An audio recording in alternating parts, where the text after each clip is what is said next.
This is a song of mine called Locals Only. Hope you like it.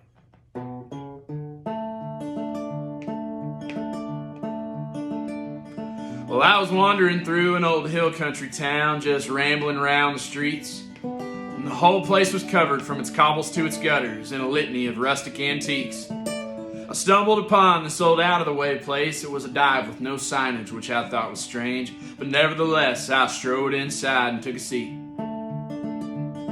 It had a long wooden bar and a low-ceiling room. It was dark as a dungeon and cold as a tomb. A kerosene lamp lit a rickety table where a couple old cowboys sat at odd crooked angles. And the bartender stood and he smoked in the corner, but he seemed in no hurry to come take of my order till he furrowed his brow and he flicked a loose sash. He started my way as he started to ask, "Where are you from?" I said, "How about a beer?" He said, "Boy, are you deaf?" I said, "Sir, I can hear.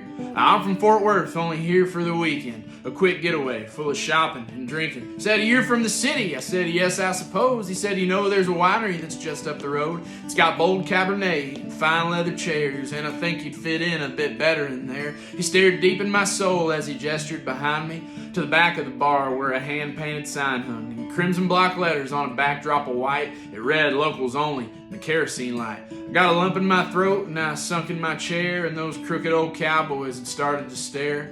I searched for my words, but nothing much came, till finally I croaked, "That's an interesting name." He said, "It ain't a name, this is bar's only rule, and all you tourists are arrogant fools who think that this town and the people that live here are monkeys to dance for your money and pleasure." He lectured a while on the pure devastation of ranches and farms owned for 8 generations, chopped up and sold to build Airbnbs for the bachelorettes and the fellas like me. When the bluebonnets bloom, all the people from Austin turn their eyes to the west, and they flock by the thousands. They come for our rivers and our hills high and green. They trample around and then hightail it east, not knowing the history of the ground that they tread, not caring at all for the way things have been. So forgive me if just 'cause you wander in here, I don't hop to attention to pour you a beer.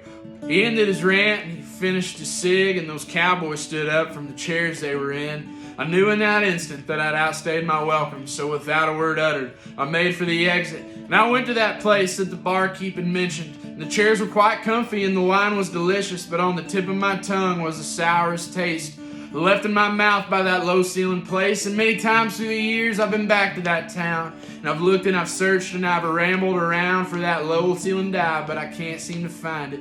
Maybe it was a dream, or more likely a nightmare. The barman a ghost of the hill country past, and his great lamentation a last dying gasp, and that pair of old cowboys a manifestation of the way the world was and how much it's been changing.